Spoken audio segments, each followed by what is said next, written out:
The Magician's Nephew, chapter 10, and it's called The First Joke and Other Matters. It was, of course, the lion's voice. The children had long felt sure that he would speak, yet it was a lovely and terrible shock when he did. Out of the trees wild people stepped forth, gods and goddesses of the wood. With them came fauns and satyrs and dwarfs. Out of the river rose the river god with his naiad daughters. And all these and all the other beasts and birds, in their different voices, low or high or thick or clear, replied, "Hail Aslan! We hear and obey. We are awake. We love. We think. We speak. We know." "But please, we don't know very much yet," said a nosy and snorty kind of voice, and that really did make the children jump, for it was the cab horse who had spoken. "Good old Strawberry," said Polly. "I am glad he was one of the ones picked to be a talking beast."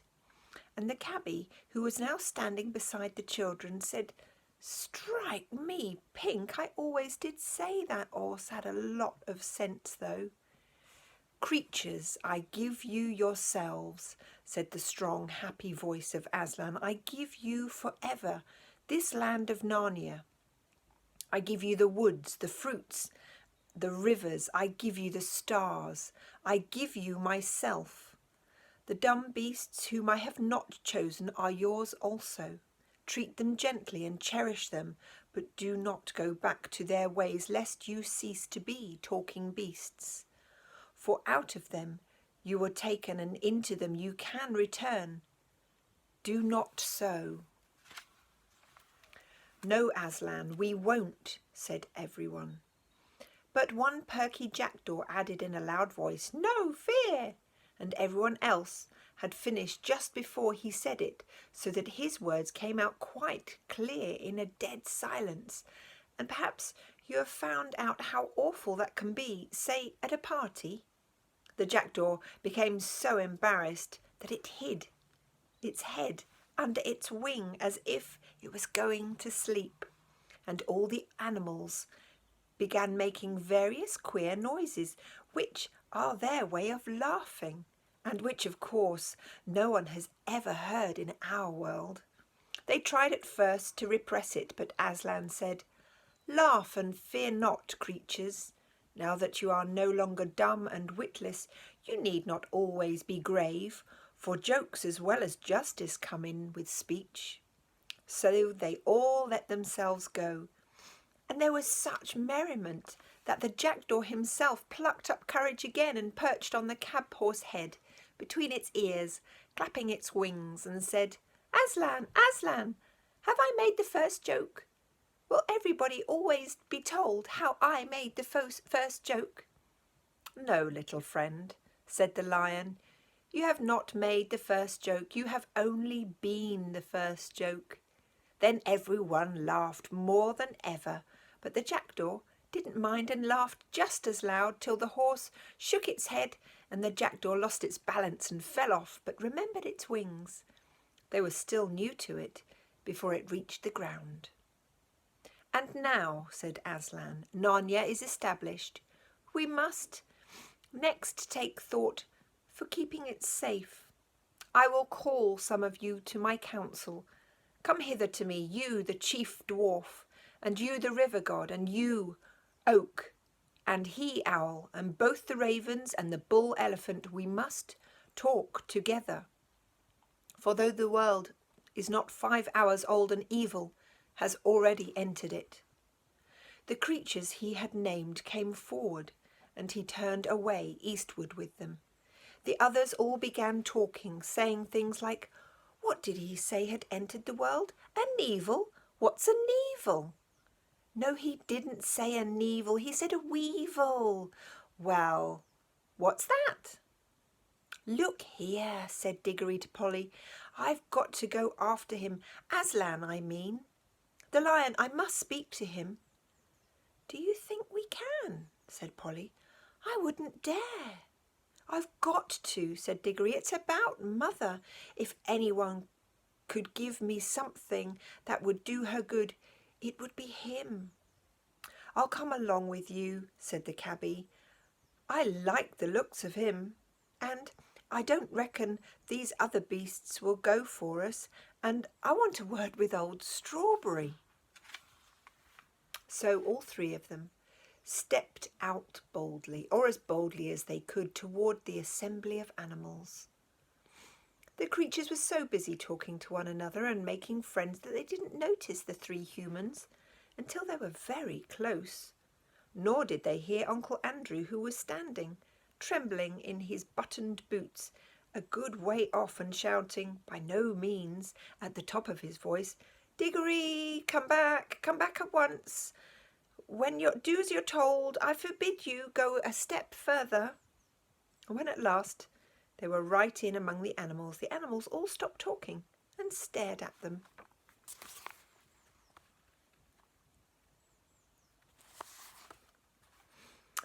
"Well," said the he-beaver at last, "what in the name of Aslan are these?"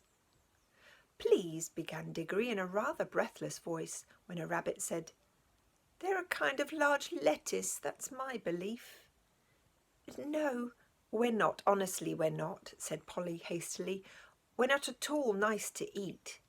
"There," said the mole, "they can talk. Who ever heard of a talking lettuce?" "Perhaps they're a second joke," suggested the jackdaw.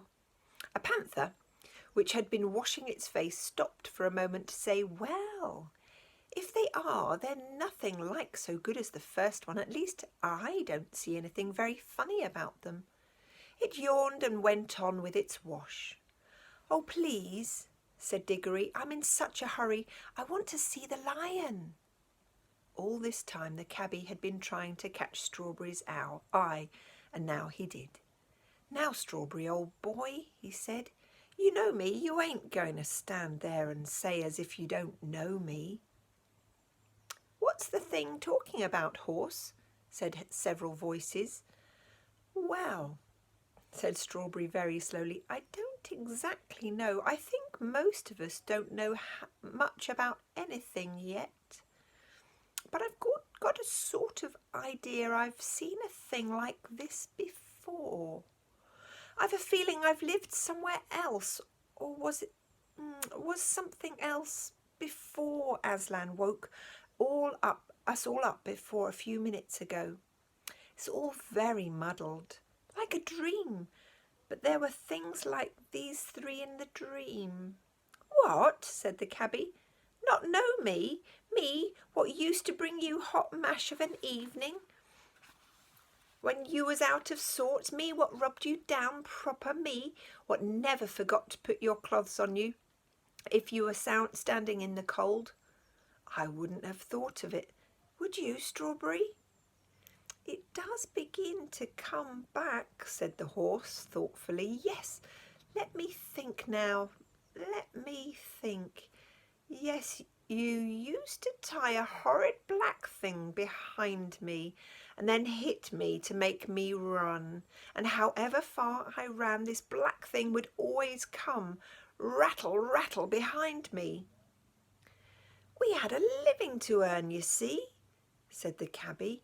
"Yours the same as mine, and if there'd been no work and no whip, there'd have been no stable, no hay, no mash, no oats. For you did get a taste of the oats when I could afford them, which no one could deny." "Oats," said the horse, pricking up his ears. "Yes, I remember something about that. Yes, I remember more and more. You were always sitting up somewhere behind, and I was always running in front, pulling you and the black thing. I know I did all the work." "Summer, well, I grant you," said the cabbie, "or work for you and a cool seat for me. But what about the winter, when you was keeping yourself warm and I was sitting up there with my feet like ice and my nose fair pinched off in the wind and my hands that numb I could hardly hold the reins?" "It was a hard, cruel country," said Strawberry. "There was no grass. all hard stones." Too true, mate," said the cabby. A hard world it was. I always did say those paving stones weren't fair on any horse. That's London, that is. I didn't like it no more than you did. You were a country horse and I was a country man. Used to sing in the choir, I did, down at home. But there wasn't a living for me there. "Oh, please, please," said Diggory. "Could we get on? The lion's getting farther and farther away and I do want to speak to him so dreadfully badly." "Look here, Strawberry," said the cabby. "This young gentleman has something on his mind as he wants to talk to the lion about. Him you call Aslan. Suppose you was to let him ride on your back, which he'd take very kindly, and trot him over to where the lion is, and me and the little girl will be following along." "Ride?" said Strawberry. "Oh, I remember now. That means sitting on my back. I remember there used to be a little one of you two-leggers who used to do that long ago. He used to have a hard, square lumps of some white stuff that he'd give me. Oh, they tasted nice. Oh, wonderful, sweeter than grass." "Oh, that'll be sugar," said the cabby. "Please, Strawberry," begged Diggory. Do let me up and take me to Aslan." "Well, I don't mind," said the horse. "Not for once in a while. Get up." "Good old Strawberry," said the cabby. "Here, young 'un, I'll lift you up." Diggory was soon on Strawberry's back and quite comfortable, for he'd ridden bareback before on his own pony. "Now do gee up, Strawberry," he said. "You don't happen to have a bit of that white stuff about you, do you, I suppose?" said the horse. "No, I'm afraid I haven't," said Diggory. "Well, it can't be helped," said Strawberry, and off they went. At that moment a large bulldog, who'd been sniffing and staring very hard, said, "Look, isn't there another of these queer creatures over there beside the river under the trees?" Then all the animals looked and saw Uncle Andrew standing very still among the rhododendrons and hoping he wouldn't be noticed. "Come on," said several voices. "Let's go and find out."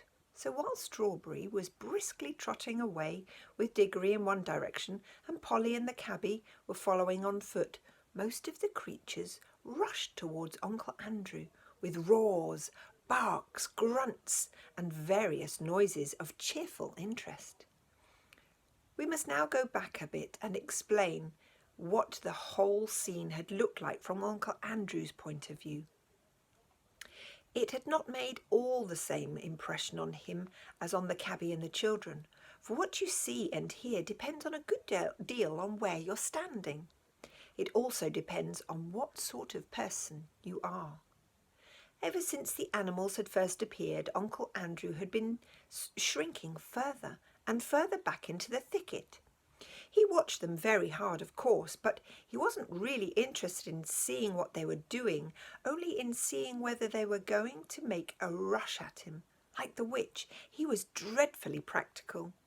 He simply didn't notice that Aslan was choosing one pair out of every kind of beast. All he saw, or thought he saw, was a lot of dangerous wild animals walking vaguely about, and he kept on wondering why the other animals didn't run away from the big lion. When the great moment came and the beast spoke, he missed the whole point, for a rather interesting reason. When the lion had first begun singing long ago, when it was still quite dark, he realized that the noise was a song. And he had disliked the song very much. It made him think and feel things he did not want to think and feel. Then, when the sun rose and he saw that the singer was a lion, only a lion, as he said to himself, he tried his hardest to make himself believe that it wasn't singing and never had been singing, only roaring as any lion might do in the zoo in our world. Of course, it can't really have been singing, he thought. I must have imagined it. I've been letting my nerves get out of order. Who ever heard of a lion singing? And the longer and more beautifully the lion sang, the harder Uncle Andrew tried to make himself believe that he could hear nothing but roaring. Now, the trouble about trying to make yourself stupider than you really are is that you often succeed. Uncle Andrew did. He soon did hear nothing but roaring in Aslan's song. Soon he couldn't have heard anything else, even if he wanted to. And when at last the lion spoke and said, "Narnia, awake," he didn't hear any words. He heard only a snarl. And when the beast spoke in answer, he only heard barkings, growlings, bayings, and howlings. And when they laughed, well, you can imagine. That was worse for Uncle Andrew than anything that had happened yet. Such a horrid, bloodthirsty din of hungry and angry brutes he had never heard in his life.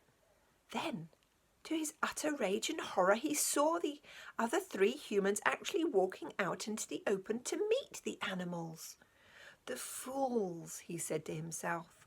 "Now those brutes will eat the rings along with the children, and I'll never be able to get home.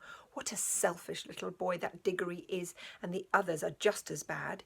If they want to throw away their own lives, that's their business. But what about me? They don't seem to think of that. No one thinks of me." Finally, when a whole crowd of animals came rushing towards him, he turned and ran for his life. And now anyone could see that the air of that young world was really doing the old gentleman some good. In London, he had been far too old to run. Now he ran at a speed which would have made him certain to win the 100-yard race at any prep school in England. His coat-tails flying out behind him were a fine sight, but of course it was no use. Many of the animals behind him were swift ones. It was the first run they had ever taken in their lives, and they were all longing to use their new muscles. "After him," they shouted. "Perhaps he's an evil. Tally-ho! Cut him off, round him up, keep it up, hurrah!" In a very few minutes, some of them got ahead of him. They lined up in a row and barred his way. Others hemmed him in from behind. Wherever he looked, he saw terrors. Antlers of great elks and huge face of an elephant towered over him. Heavy, serious-minded bears and boars grunted behind him. Cool leopards and panthers, with sarcastic faces, as he thought, stared at him or waved their tails. What struck him most of all was the number of open mouths. The animals had really opened their mouths to pant. He thought they'd opened their mouths to eat him. Uncle Andrew stood trembling and swaying this way and that. He had never liked animals at the best of times, being usually rather afraid of them, and of course years of doing cruel experiments on animals had made him hate and fear them far more. "Now, sir," said the bulldog in a businesslike way, "are you animal, vegetable, or mineral?" That was what it really said, but all Uncle Andrew heard was grrr.